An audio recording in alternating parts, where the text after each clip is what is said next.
প্রিয় ছাত্ররা, শুভ সকাল। অনলাইন ক্লাসে স্বাগত জানাচ্ছি তোমাদেরকে এবং স্বাগত জানাচ্ছি ফিজিক্স ক্লাসে। আমরা ফিজিক্স যদিও চ্যাপ্টার 6 নিয়ে আলোচনা শুরু করেছি, বাট তোমাদেরকে আমি বলেছিলাম যে তোমাদের সেকেন্ড যে কুইজ রয়েছে সেই কুইজ এর সলিউশন নিয়ে আমি একটা ক্লাস তোমাদের জন্য শেয়ার করব। তো এই সলিউশনটা আরও আগে দেইনি কেন, সেই কারণটাও তোমাদের বলেছিলাম যে তোমাদের কুইজ খাতা চেক করতে গিয়ে যে সমস্ত কমন ভুল ত্রুটিগুলো রয়েছে সেগুলো সহ আমি ডিসকাস করতে চাচ্ছিলাম, যে কারণে এখন তোমাদের খাতা যেহেতু অনেকটাই চেক করা হয়ে গেছে এবং সেই ভুল ত্রুটিগুলো যেগুলো চোখে পড়েছে আমার, সেগুলো নিয়ে সেকেন্ড কুইজ নিয়ে আজকের ক্লাসটা তোমাদের সঙ্গে শেয়ার করতে চাচ্ছি। তো সেকেন্ড কুইজে তোমাদের 2টা সিকিউ প্রশ্ন ছিল, কোনো এমসিকিউ ছিল না। ফার্স্ট সিকিউটা যেটা ছিল, যেটা প্রাসের যে ভিত্তিক প্রশ্ন, প্রাস নিয়ে যে 2টি প্রাস নিক্ষেপ করা হয়েছিল, চিত্র অনুযায়ী প্রশ্ন, 2টি প্রাস যদি নিক্ষেপ করা হয় একটা ও বিন্দু থেকে আর একটা ও প্রাইম বিন্দু থেকে, অন দ্যাট কেস ফার্স্ট যে প্রাসটা নিক্ষেপ করা হচ্ছে তার বেগ হচ্ছে 60 মিটার পার সেকেন্ড আদিবেগ, এবং দ্বিতীয় প্রাসটির আদিবেগ হচ্ছে 50 মিটার পার সেকেন্ড। প্রথম প্রাসটির জন্য নিক্ষেপণ কোণ হচ্ছে 30 ডিগ্রি এবং দ্বিতীয় প্রাসটির জন্য নিক্ষেপণ কোণ হচ্ছে আলফা, যার মান দেওয়া নাই। এবং আরেকটা জিনিস উল্লেখ করা আছে চিত্রে, 2টি প্রাস পি বিন্দুতে 2টি প্রাসের উচ্চতা একই। পি বিন্দুতে 2টি প্রাসের উচ্চতা একই মানে পি বিন্দুই এই প্রাস দুটির সর্বোচ্চ বিন্দু, তা কিন্তু নয়। পি বিন্দুতে দুটি প্রাসের উচ্চতা একই, এতটুকু আমরা চিত্র থেকে বলতে পারি। তো এই চিত্রের ভিত্তিতে আমাদের প্রথম প্রশ্ন ছিল অভিকেন্দ্র ত্বরণ কাকে বলে।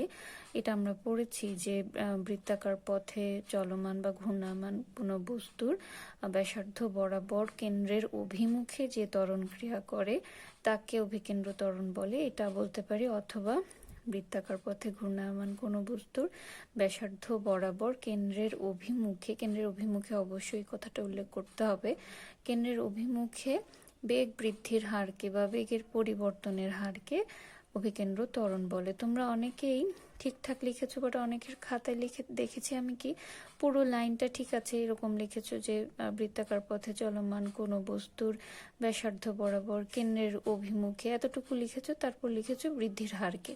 তো কেন্দ্রের অভিমুখে কার বৃদ্ধি হয়, ত্বরণের পরিবর্তন কিংবা বেগ বৃদ্ধির হার, কিছু একটা তো উল্লেখ করতে হবে। অনেকেই করেছো এই জিনিসটা, যে বৃত্তাকার পথে চলমান কোনো বস্তুর ব্যাসার্ধ বরাবর কেন্দ্রের অভিমুখে বৃদ্ধির হারকে অভিকেন্দ্র ত্বরণ বলে। কার বৃদ্ধি? যে জিনিসটা বৃদ্ধি পাচ্ছে তার সাথে কিন্তু অভিকেন্দ্র ত্বরণের সংজ্ঞাটা রিলেটেড সরাসরি। তো সেই কথাটুকু যদি আমি না লিখে ওই একটা ওয়ার্ডের জন্যই পুরো সংজ্ঞাটা কিন্তু হবে না, এক্ষেত্রে 0 দেওয়া হয়েছে যারা যারা এরকম পড়েছো। তো একটু খেয়াল করে যখন লিখবে, খেয়াল করে লিখবে। সেকেন্ড প্রশ্ন ছিল গতি দ্বিমাত্রিক হলে ত্বরণ একমাত্রিক হতে পারে কি। শুধু যদি এখানে যারা লিখেছো হ্যাঁ পারে, যেহেতু এখানে একটা প্রশ্ন বলা হয়েছিল তাহলে তার জন্য 1 মার্কস দেওয়া হয়েছিল, এবং বাকি ডিটেলস ব্যাখ্যা ঠিকঠাকভাবে দিতে পারলে 2 নাম্বার ফুল দেওয়া হয়েছে। তো এটার সবচেয়ে ভালো উদাহরণ আমরা দেখি প্রাসের ক্ষেত্রে যখন একটা বস্তুকে নিক্ষেপ করা হয় তখন যে তার যে ত্বরণ সেটা উলম্ব ত্বরণ অর্থাৎ অভিকর্ষজ ত্বরণের বিপরীতে যেহেতু প্রথমে সে উপরে উঠে, তাহলে ওই অভিকর্ষজ বরণ কাজ করে ওয়াই অক্ষ বরাবর। ইনিশিয়ালি প্রাসের গতি দ্বিমাত্রিক যদিও, কিন্তু যে ত্বরণটা কাজ করে সেটা শুধুমাত্র ওয়াই অক্ষ বরাবর কাজ করে। এক্স অক্ষ বরাবর বস্তুটি সমবেগে চলতে থাকে, প্রাসটি সমবেগে চলতে থাকে, ফলে তার এক্স অক্ষ বরাবর কোনো ত্বরণ থাকে না। সো এক্স অক্ষ বরাবর ত্বরণ না থাকা মানে আলটিমেটলি সেটাকে একমাত্রিক ত্বরণ। যদিও দ্বিমাত্রিক অবস্থায় বস্তুটি গতি শুরু করেছিল, বাট ত্বরণ এক্ষেত্রে একমাত্রিক হচ্ছে, সেটা আমরা বলতে পারি। প্রাসটা হচ্ছে তার সর্বোৎকৃষ্ট উদাহরণ। তো ব্যাখ্যা মোটামুটি এরকম, যারা মোটামুটি ব্যাখ্যা দিয়েছো নাম্বার পেয়েছো। থার্ড কোয়েশ্চেনে অনেকের খাতায় একটা প্রবলেম দেখেছি, আমি আগে প্রশ্নটা বলি। প্রক্ষিপ্ত বস্তু দুটি যদি একই সময়ে পি বিন্দুতে পৌঁছায় বস্তু দুটি এই পি বিন্দুতে আসতে আমি যদি ধরি প্রথম যে প্রাস তার সময় লেগেছে, প্রথম প্রাসের সময় লেগেছে ধরলাম T1, আর দ্বিতীয় প্রাসের সময় যদি T2 হয়। আমার গ নাম্বার প্রশ্ন বলছে যদি একই সময় পি বিন্দুতে পৌঁছে, তার মানে T1 সমান T2 যদি হয় তাহলে আলফা সমান কত। গ নাম্বারের সলিউশন যদি আমরা করতে চাই, যে দুটি প্রাস একই সময়ে টি বিন্দুতে পৌঁছাচ্ছে মানে T1 সমান T2। আমরা এটা বলতে পারবো না T1 সমান T2, ক্যাপিটাল T1 সমান T2, কারণ ক্যাপিটাল T1 বা ক্যাপিটাল টি যেটা প্রাসের উড্ডয়নকাল বা পর্যায়কাল বা বিচরণকাল, সেটা কি একটা প্রাস সর্বোচ্চ বিন্দুতে উঠে আবার ভূমিতে নেমে আসতে যে সময়টা, তাকে তার বিচরণকাল বা উড্ডয়নকাল বলে। কিন্তু সর্বোচ্চ বিন্দুতে পৌঁছানোর সময় সেটা কিন্তু আর উড্ডয়নকাল বা বিচরণকাল একই জিনিস নয়। বিচরণকালের অর্ধেক হচ্ছে সর্বোচ্চ বিন্দুতে পৌঁছানোর সময়, কারণ বিচরণকাল হচ্ছে সর্বোচ্চ বিন্দুতে পৌঁছাবে প্লাস সেই বিন্দু থেকে আবার ভূমিতে নেমে আসবে, এই দুটো সময় মিলে বিচরণকাল। বাট শুধু সর্বোচ্চ বিন্দুতে ওঠার সময় মানে সর্বোচ্চ বিন্দুতে উঠতে যতটুকু সময় লাগলো। আমরা সর্বোচ্চ বিন্দুতে ওঠার সময় যেটা জানি, বিচরণকালের সময় এটা হচ্ছে টি সমান V0 sine theta by twice g. So এই ইকুয়েশনটা আমরা যদি অ্যাপ্লাই করি এখানে, এই ইকুয়েশনটা অ্যাপ্লাই করেও কিন্তু অ্যান্সার সেম আসে, আলফার মান সেম আসে, বিকজ T1 সমান T2 আমরা লিখি। সো এই ইকুয়েশন আমরা অ্যাপ্লাই করলে হবে না, যদি উত্তর সেম আসে এই ইকুয়েশন অ্যাপ্লাই করলে হবে না, কারণ প্রশ্নে কিন্তু বিচরণকাল বলে নাই, বলেছে সর্বোচ্চ উচ্চতায় পৌঁছার সময় বা একই সময়ে, সর্বোচ্চ উচ্চতায় পৌঁছার সময় না, একই সময় পি বিন্দুতে পৌঁছায়। তো আমরা ধরলাম পি বিন্দুতে পৌঁছানোর সময় T1 T2 হলে তারা সমান, বাট এটা আমরা বলতে পারি না যেহেতু বিচরণকাল সম্পর্কে কিছু বলা হয়নি। যারা এটা করেছো এখানে নাম্বার কাটা হয়েছে। তো T1 সমান T2 যদি আমরা লিখি, T1 সমান V01 sine theta by g, আর T2 সমান হবে V02 সাইন আলফা বাই জি।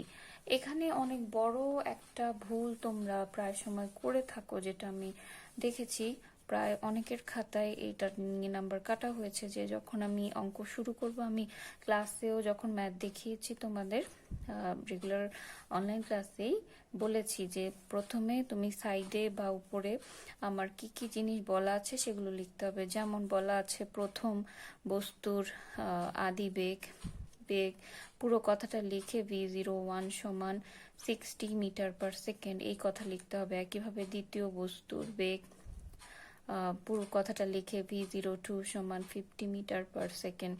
প্রথম ক্ষেত্রে নিক্ষেপণ কোণ, অর্থাৎ কি কি বলা আছে প্রত্যেকটা জিনিস বাংলায় লিখে তারপরে তার মান সহ লিখে তারপর আমি অঙ্ক করবো। আর এই কাজটা যারা করো নাই সবার ক্ষেত্রে কিন্তু নাম্বার কাটা হয়েছে, 1 নাম্বার করে কাটা হয়েছে। এটা বারবার বলেছি ম্যাথ যখন করিয়েছি যে এই জিনিসটা যদি না লিখো বোর্ড নিয়ম অনুযায়ী নাম্বার কাটা যাবে। তো এখান থেকে আমরা জি চলে যায় V01 সাইন থিটা, V01 এর মান প্রশ্নে বলা আছে 60, V02 এর মান বলা আছে 50, তাহলে আলফা এর মান আমরা যেটা পাই সেটা দাঁড়ায় 36 পয়েন্ট সামথিং, 36.08 এরকম একটা মান আমরা পাই আলফা এর ক্ষেত্রে। সো এই মানটা আমরা এই ইকুয়েশন ফলো করলেও কিন্তু পেতাম, বাট এই ইকুয়েশনের শর্তটা তো আমার প্রশ্নে বলা নাই, কাজে এটা আমরা প্রয়োগ করতে পারবো না। এক্ষেত্রে আমরা আরেকটা শর্ত প্রয়োগ করতে পারি, যেহেতু দুইটি প্রাসের ক্ষেত্রেই উলম্ব সরণ সমান, আমরা এইভাবে বের করতে পারি আলফার মান। অথবা যেটা করতে পারি, যেহেতু y সমান বলেছে, তাহলে প্রথম প্রাসের জন্য y এর ইকুয়েশন হলো V0 sine theta V01 sine theta t minus half g t square. এটা যদি প্রথম বস্তুর জন্য উলম্ব সরণ হয়, দ্বিতীয় বস্তুর জন্য কিন্তু y এর মান সেম, কাজে দুটা সমান লিখতে পারবো। V02 sine alpha t minus half g t square, যেহেতু উলম্ব সরণ সমান। সো এখান থেকে হাফ জিটি স্কোয়ার বাদ চলে যায়, থাকে v01 সাইন থিটা টি সমান v02 সাইন আলফা টি। তো এখান থেকে টিও বাদ চলে যায়, যেহেতু পি বিন্দুতে ওঠার সময় সমান দুজনের ক্ষেত্রেই। টি সমান লিখছি আমরা, T1 T2 লিখছি না। তাহলে থিটার মান প্রশ্নে আছে 30 degree, v01 60 metre per second, v02 50 metre per second. মান বসিয়ে আলটিমেটলি আমরা যেটা আলফা এর মান পাবো 36.08 ডিগ্রি, বা এর কাছাকাছি একটা মান আমরা পাবো আলফা এর। তো এইভাবে যে কোনো একটা সিস্টেম ফলো করে একটা ইকুয়েশন হয় আমরা যে উলম্ব সরণ ওয়াই এর ব্যাপারটা ইউজ করে করতে পারি, অথবা পি বিন্দুতে পৌঁছানোর সময় টি স্মল টি এই ব্যাপারটা ইউজ করতে পারি, এটা অথবা ওইটা, বাট নট দিস ওয়ান। আমরা বিচরণকালের ইকুয়েশন এখানে অ্যাপ্লাই করতে পারবো না, এই ইকুয়েশন এখানে অ্যাপ্লাই করতে পারবো না। কেন পারবো না সেটা বললাম অলরেডি তোমাদের। আমাদের এটা ছিল গ নাম্বার প্রশ্ন। তো এখানে কি কি জায়গায় নাম্বার কাটার বা তোমাদের ভুল হয়েছে সেটা আমি বললাম। ফার্স্ট অফ অল টি এর ইকুয়েশন লেখাটা, এই জায়গায় মান না লেখা, এই ব্যাপারগুলো। সেকেন্ড হচ্ছে কোন বস্তুটির পাল্লা ও সর্বাধিক উচ্চতা বেশি হবে। দুটি বস্তু এখানে চিত্রে আমরা দেখতে পাচ্ছি, দুটি বস্তুর কথা বলা হচ্ছে, কোন বস্তুটির পাল্লা এবং সর্বাধিক উচ্চতা বেশি হবে সেটা আমরা একটু দেখি। তো ফার্স্ট অফ অল যেটা বলা হচ্ছে যে প্রথম বস্তুটি যে যার বেগ, এখানেও যখন আমরা ঘ নাম্বার উত্তর করব তখনও কিন্তু এই মানগুলো পাশে লিখবো, কি কি মান দেওয়া আছে। ঠিক আছে, প্রথম বস্তুর জন্য আদিবেগ দেওয়া আছে, প্রথম বস্তুর জন্য নিক্ষেপণ কোণ দেওয়া আছে, এই জিনিসগুলো লিখবো। দ্বিতীয় বস্তুর কি কি মান দেওয়া আছে এই জিনিসগুলো একই নিয়মে লিখবো। তাহলে প্রথম বস্তুর ক্ষেত্রে পাল্লার ইকুয়েশন আর সমান আমরা জানি v0 square sine 2 theta by g. এখানে যেহেতু দুটি বস্তু, প্রথম বস্তুর জন্য v01 কনসিডার করলাম। তো v01 এর মান প্রশ্নে দেওয়া আছে 60 হোল স্কোয়ার সাইন 2 ইন্টু এখানে হচ্ছে 30 ডিগ্রি প্রশ্নে দেওয়া আছে। আর জি এর মান 9.8, যদি আমরা হিসেব করি এটা দাঁড়ায় 318.13 মিটার। এটা প্রথম বস্তুর পাল্লা। অনেকে করেছো কি v0 স্কোয়ার সাইন 2 থিটা না করে এটাকে স্কোয়ার লিখে দিয়েছো, কাজে মান ভুল আসবে এক্ষেত্রে। আবার প্রথম বস্তুর সর্বাধিক উচ্চতা যদি বলি h সমান v01 square sine square theta, এখানে হচ্ছে স্কোয়ার, ডিভাইডেড বাই 2g। ঠিক আছে, so v01 square sine square theta, v01 আমাদের মান ছিল 60 হোল স্কোয়ার সাইন থিটা মানে sine 30 whole square divided by 2 into 9.8, এটা 45 পয়েন্ট সামথিং 918 মিটার, দুইটাই মিটার যেহেতু পাল্লা বলেছে আর সর্বোচ্চ উচ্চতা বলেছে। তো দ্বিতীয় বস্তুর ক্ষেত্রে আমরা যদি বলি একইভাবে, দ্বিতীয় বস্তুর জন্য পাল্লার ইকুয়েশন এটা যদি r1 হয় এটা হবে r2 v02 square sine 2 alpha, এক্ষেত্রে কোনটা আলফা, ডিভাইডেড বাই জি। অনেকে এই জিনিসগুলো ঠিকঠাক করে লিখো নাই, এখানেও থিটা ওখানেও থিটা লিখেছো, দ্বিতীয় বস্তুর জন্য কোনটা কিন্তু আলফা। তো আমার ইকুয়েশনে সেভাবেই মান লিখতে হবে। তো এর মান বসাবে v02 মানে হচ্ছে 50 স্কোয়ার সাইন 2 ইন্টু আমরা 36.08 বাজা পেলাম সেই মানটা, ডিভাইডেড বাই 9.8। তো মান বসাবে, এরপর আমরা ক্যালকুলেশন করে যেটা পাই সেটা দাঁড়ায় 45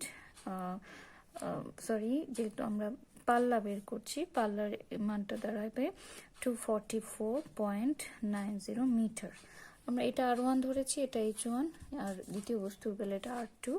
তাহলে দ্বিতীয় বস্তুর বেলায় h2 কি দাঁড়াবে, সেই equation v02 square sine square alpha divided by 2g. v0 250 whole square sine alpha মানে হচ্ছে 36.08 whole square divided by 2 into 9.8। ঠিক আছে, তো এখানে মান দাঁড়াবে 45 সেই উচ্চতার মান প্রায় কাছাকাছি হবে। পয়েন্টের আগে ভ্যালু 45 আসে, পয়েন্টের পরের ভ্যালু আমরা কোণের মানে দশমিকের পরে কি পয়েন্ট নিয়েছি তার উপর ভিত্তি করে একটু ভ্যারি করে। তো উচ্চতা মোটামুটি কাছাকাছি হতে পারে। তো আমার ম্যাথ কি এখানেই শেষ? এটা যেহেতু সৃজনশীল প্রশ্ন, ঘ নাম্বার প্রশ্ন হচ্ছে উচ্চতর দক্ষতা ভিত্তিক প্রশ্ন, তো এখানে আমার কিন্তু একটু বিশ্লেষণ করে বলতে হবে কোন বস্তুটির পাল্লাও সর্বাধিক উচ্চতা বেশি। এখন প্রশ্ন থেকে আমরা উত্তর দেখে বুঝতে পারছি যে আর1-এর জন্য পাল্লা বেশি, উচ্চতা প্রায় সমান দুজনের, কিন্তু আমার এখানে একটা মন্তব্য করতে হবে যে উপরের গাণিতিক বিশ্লেষণ থেকে আমরা দেখতে পাচ্ছি যে প্রথম বস্তুটির পাল্লা দ্বিতীয় বস্তুর তুলনায় বেশি এবং উচ্চতা দুজনের প্রায় কাছাকাছি। এই মন্তব্য কমেন্টটুকু যদি কেউ না করো একেবারে শেষে, সেখানে কিন্তু একটা নাম্বার কাটা যাবে। তো এই জিনিসগুলো খেয়াল রাখবে পরবর্তী পরীক্ষাগুলোতে যে কমন ভুলগুলো করেছি সেগুলো যাতে আর রিপিট না হয়। তো এটা গেল আমাদের ফার্স্ট কোয়েশ্চেন, যেটা ছিল কুইজের প্রাস ভিত্তিক, প্রাস রিলেটেড যে প্রশ্নটা ছিল তার সলিউশন বা তার কমন ভুলগুলো কি কি করেছো তোমরা। আমাদের সেকেন্ড কোয়েশ্চেন হলো ছকে 10 গ্রাম ভরের একটি গতিশীল কণার সময়ের সাপেক্ষে বেগ ও সরণ দেখানো হলো। সময় বলা আছে, বেগ বলা আছে, সরণ বলা আছে, বস্তুর ভর বলা আছে 10 গ্রাম। এটা কিন্তু এসআই এককে দেওয়া নাই, সেটা খেয়াল করবে। তো সময়, বেগ, সরণ ইত্যাদি দেওয়া আছে, কি কি বের করতে হবে। প্রাস কাকে বলে আমরা জানি, খুব সহজ একটা প্রশ্ন, যে প্রাস বা প্রজেক্টাইল কি, যে অনুভূমিকের সাথে তির্যকভাবে যে কোনো দিকে নিক্ষিপ্ত বস্তুকেই বলা হয় প্রাস বা প্রজেক্টাইল। অনুভূমিকের সাথে তির্যকভাবে নিক্ষেপ করছি এই কথাটা এখানে উল্লেখ করতে হবে। খ নম্বর প্রশ্ন, বৃত্তাকার পথে সমতরণের সমদ্রুতিতে চলমান বস্তুর ত্বরণ থাকে কি। এটা যদি শুধু লিখিত থাকে এতটুকুর জন্য নাম্বার দেওয়া হয়েছে, কারণ এখানে প্রশ্ন তারপরে ব্যাখ্যা থাকে। কিভাবে বলছি, বৃত্তাকার পথে যখন একটা বস্তু আবর্তন করে সমদ্রুতিতে, সমদ্রুতি মানে তার দ্রুতি বা বেগের মানের কোনো পরিবর্তন হচ্ছে না, কিন্তু একটা বস্তু যখন বৃত্তাকার পথে বিভিন্ন পয়েন্টে আবর্তন করে, বিভিন্ন পয়েন্টে তার দিক আমরা পাই সে বিন্দুতে অঙ্কিত স্পর্শক থেকে। তো এই স্পর্শক আঁকলে আমরা দেখতে পাচ্ছি যে বিভিন্ন বিন্দুতে ওই বস্তুটির বা ওই কণাটির বেগের অভিমুখ বিভিন্ন। তো আমরা জানি বেগের মানের পরিবর্তন অথবা দিকের পরিবর্তন হলেই বেগ পরিবর্তন হয়, যেহেতু এটা একটা ভেক্টর রাশি, আর বেগের পরিবর্তন হওয়া মানে ত্বরণ হওয়া। তাহলে বৃত্তাকার পথে যদিও বস্তুটা সমদ্রুতিতে চলছে, তারপরও তার ত্বরণ থাকবে। কেন? যে বৃত্তাকার পথে প্রতিটা বিন্দুতে বস্তুটির বেগের অভিমুখ ভিন্ন হওয়ার কারণে বেগের পরিবর্তন হয়, তার মানে এখানে ত্বরণ হয়। সিম্পল এতটুকুই। গ নম্বর প্রশ্ন, কণাটির পঞ্চম সেকেন্ডে অতিক্রান্ত দূরত্ব নির্ণয় করো। এক্ষেত্রে কিছু কনফিউশন তোমাদের মধ্যে দেখা দিয়েছে। গ নম্বর প্রশ্ন আমরা যদি সলিউশন করি, ওই প্রথমে কাজ কি, যদি এটা ছক রিলেটেড প্রশ্ন, তারপরে তো আমার আদিবেগ তার মান আছে, আমি আদিবেগ লিখব। আদিবেগ সমান কত বলা হচ্ছে এখানে 2 মিটার পার সেকেন্ড। আদিবেগ সেটা ইউ ধরতে পারি বা ভি নট ধরতে পারি। শেষ বেগ, একেবারে শেষ বেগ, সেটা ভি বলতে পারি, সেটা হচ্ছে 22 মিটার পার সেকেন্ড। তারপরে টি, এখানে সময় যেহেতু বলছে টি, সময় টি কথাটা লিখে 5 সেকেন্ড। এইভাবে তোমরা জিনিসগুলো কিন্তু লিখবে, যদি না লিখো নাম্বার কাটা যাবে। পুরো সব ম্যাথ করেও ফুল মার্কস পাবে না এই ভুলটুকুর কারণে। তো আমরা সেটা কিভাবে করতে পারি, পঞ্চম সেকেন্ড অতিক্রান্ত দূরত্ব দুইটা নিয়মে করতে পারি। প্রথমত হচ্ছে যে কোনো পঞ্চম বা ষষ্ঠ বা তম সেকেন্ড যখন বলে তখন সেটা কিভাবে নির্ণয় করা যায়, এস ফিফথ, যদি আমি বলি পঞ্চম সেকেন্ড মানে এস ফিফথ, পঞ্চমতম সেকেন্ডে অতিক্রান্ত দূরত্ব হবে এস 5 মাইনাস S4, অর্থাৎ টোটাল 5 সেকেন্ডে অতিক্রান্ত দূরত্ব মাইনাস 4 সেকেন্ডে অতিক্রান্ত দূরত্ব। তো এটা তোমরা অনেকে করেছো কি 6 সেকেন্ড আর 5 সেকেন্ড করেছো। 6 সেকেন্ড আর 5 সেকেন্ড না, এটা উত্তর যদিও কাছাকাছি হবে, বাট ব্যাপারটা হলো একটা কণা যখন সরণ হচ্ছে, আমি 5 সেকেন্ডে 1 2 3 4 5 5 সেকেন্ডে যদি তার কতটুকু গেল সেটা নির্ণয় করতে পারি, আর 4 সেকেন্ডে কতটুকু গেল সেটুকু নির্ণয় করতে পারি, তাহলে সেই দুটো মাইনাস করে পঞ্চম সেকেন্ডে কতটুকু পথ অতিক্রম করলো সেটা আমরা বের করতে পারবো। ঠিক আছে, তো এটার জন্য আমরা কি করব, যেই যততম বলেছে সেই তমের মান আর তততম দূরত্ব, আর তার আগে যেটা, যেহেতু এখানে 5 বলেছে তার মানে 4, তার আগে 4 আছে, চতুর্থ 4 সেকেন্ডে অতিক্রান্ত দূরত্ব সেটা নির্ণয় করব। তো দূরত্ব নির্ণয়ের সূত্র আমরা জানি u t plus half a t square, যেহেতু তো সেটা অ্যাপ্লাই করবে। ইউ টি, এখানে u t plus half a t square, একটা টি ওয়ান দেই যেহেতু দুইটা মান আছে, minus u t two plus half a t two square. এভাবে আমরা লিখতে পারি। দুইটা মান বসাও তোমরা, এখানে ইউ এর মান বা বি নট এর মান বলা আছে, আমরা এখানে বি নট লিখলে এখানে বি নট লিখবো, এখানে ইউ লিখলে এখানে ইউ লিখবো, আর এখানে ইউ লিখেছি।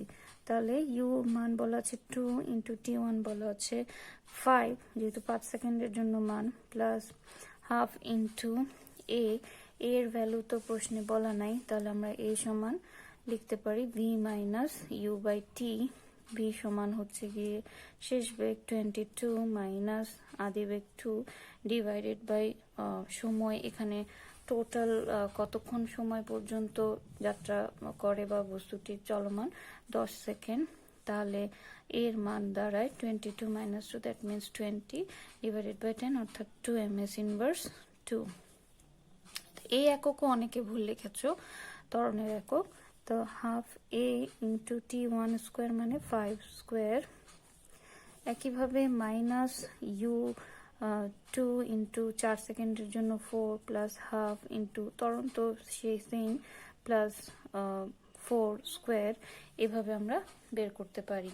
তো এইখানে মানটা যেটা দাঁড়ায় S5 এর মান দাঁড়ায় এখানে 35 মিটার, আর S4 এর মান দাঁড়ায়, তোমরা যদি হিসেব করো এখানে মানটা দাঁড়ায় মাইনাস 24 মিটার।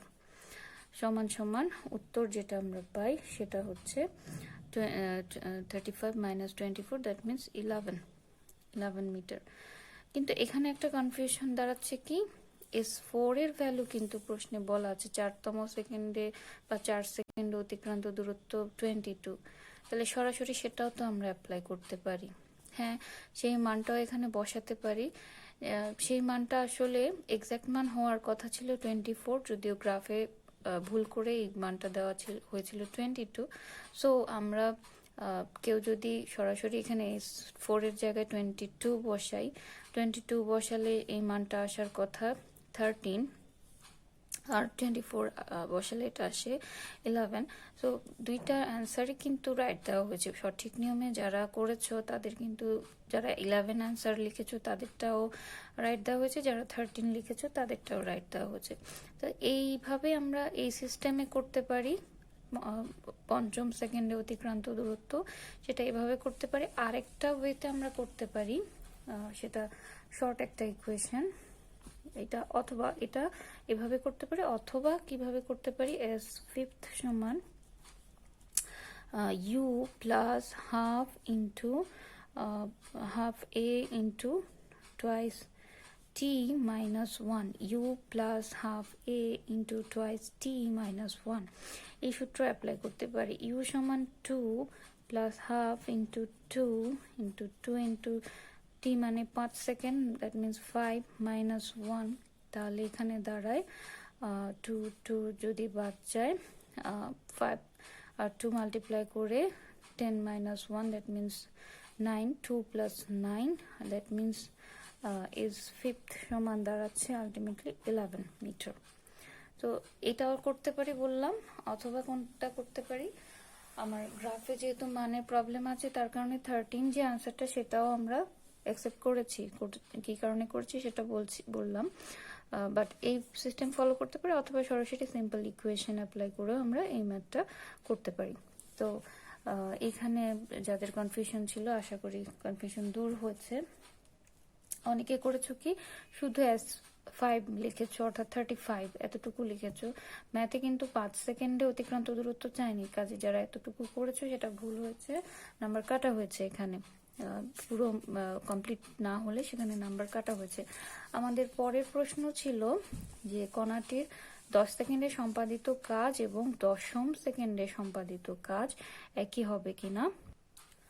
তো আমরা একই নিয়মে জিনিসটা করতে পারি, যে প্রথমে ঘ নাম্বার 10 সেকেন্ডে সম্পাদিত কাজ আর 10ম সেকেন্ডে সম্পাদিত কাজ। আমরা প্রথমে 10 সেকেন্ডে যদি ধরি, 10 সেকেন্ডে কাজ বের করব। 10 সেকেন্ডের জন্য সরণ সরাসরি আমাদের প্রশ্নে দেওয়া আছে 120 মিটার, সেটাকে ধরলাম S1 সমান 120 মিটার। তাহলে কাজ W সমান হবে, আমরা জানি কাজ সমান বল ইন্টু সরণ, S1, F সমান MA S1, M সমান বলা আছে 10 গ্রাম, সেটাকে কেজিতে কনভার্ট করলে 0.01। অনেকে এখানে 10 বসিয়ে দিয়ে করেছো ম্যাথটা, যদিও প্রসিডিউর ঠিক আছে, বাট এখানে উত্তর ভুল, যেহেতু এটাকে কনভার্ট করে নিতে হবে। সো এটা দাঁড়ায় 2.4 জুল। আমরা 10 সেকেন্ডে সম্পাদিত কাজ পেলাম 2.4 জুল। একইভাবে যদি 10ম সেকেন্ডে আমরা কাজ বের করতে হয়, 10ম সেকেন্ডে সরণ কি সেটা আমরা জানি না, ধরলাম S2। সেটা আমরা একটু আগে যে প্রসিডিউরে 5ম সেকেন্ডের জন্য কাজ বের করেছি সেই প্রসিডিউরে ফলো করতে পারি, হয় প্রথম স্টেপটা ফলো করতে পারি অথবা সেকেন্ড স্টেপটা ফলো করতে পারি। আমরা সরাসরি সেকেন্ড স্টেপটা ফলো করি। ইউ যেহেতু এটা shortcut way, plus half into A 2t minus 1, এই সূত্র। u সমান এখানে হচ্ছে 2 প্লাস হাফ ইন্টু a সমান হচ্ছে 2 ইন্টু 2 ইন্টু t সমান 10 সেকেন্ড, মানে 10ম সেকেন্ডে ভ্যালু, তার মানে 10 মাইনাস 1। তো এখানে কি থাকছে 2 প্লাস 19, 10 তো 2 multiplied by 10, then 20 minus 1, that means 19, that means this will be 21, 21 হবে, 21 মিটার। অনেকে করেছো কি পুরো এতটুকু করেছো, এখানে এসে মানটা একটু ভুল লিখে দিয়েছো, 20 মাইনাস 1 সমান 19 হবে। এই ক্যালকুলেশনে এখানে এসে ছোট্ট ভুল করে ফেলেছো। যখনই ভুল হবে আমার নাম্বার তো সেখানে কাটতেই হবে, ঠিক আছে। তাহলে 10ম সেকেন্ডে আমরা সরণ পেলাম এত, সুতরাং 10ম সেকেন্ডে কাজ W2 যদি বের করি, তাহলে MAS2, M সমান 0.01 ইন্টু A সমান 2 ইন্টু সরণ সমান 21, দ্যাট মিনস এটা দাঁড়ায় 0.42 জুল। তাহলে আমরা একইভাবে এখানে মন্তব্য লিখতে হবে যে 10ম সেকেন্ডে সম্পাদিত কাজ এবং 10 সেকেন্ডে সম্পাদিত কাজ একই নয়, কাজেই উদ্দীপকের আলোকে আমরা বলতে পারি যে দুটি কাজ সমান নয়। এই কথাটা আমাদের কিন্তু বলতে হবে এখানে। আবার এই প্রশ্নেও আমরা সাইডে মানগুলো লিখে ফেলবো। 10ম সেকেন্ডে সরণ বলা আছে কি, বস্তুটির ভর বলা আছে কি। তো এই জিনিসগুলো না লিখলে নাম্বার কাটা যাবে, এবং সেটার প্রতিফলন তোমরা তোমাদের খাতায় দেখতে পাবে। খাতা যখন পাবে, তো সেটা তো যখন পাবে তার আগে ক্লাসে, যেহেতু এখন বলছি সলিউশন ভিত্তিক ক্লাস, তোমাদের কমন ভুলগুলো নিয়ে আলোচনা করার চেষ্টা করলাম। তো পরের পরীক্ষাগুলোতে আশা করি এই ব্যাপারগুলো খেয়াল রাখবে এবং ভুলগুলো যথাসম্ভব অ্যাভয়েড করা যায় সেই চেষ্টা করবে। আমরা মহাকর্ষ ও বিকর্ষ চ্যাপ্টার নিয়ে আলোচনা করছি, নেক্সট ক্লাসে আবার সেই ডিসকাশনে আমরা ফিরে যাব। তো আজকের ক্লাস এতটুকুই। ক্লাস বিষয়ক যে কোনো সমস্যা তোমরা জানাবে, সাথে সাথে না হোক আমরা চেষ্টা করি রিভিউ দেওয়ার পরে যে কোনো সময়, সুবিধা মতো সময়। সো তোমরা হতাশ হও না বা সেটা আপসেট হয়ে পড়ো না, ডিস্টার্বড হয়ে পড়ো না, ঠিক আছে। ওকে, ভালো থেকো সবাই, শুভকামনা রইল সবার জন্য। ধন্যবাদ সকলকে।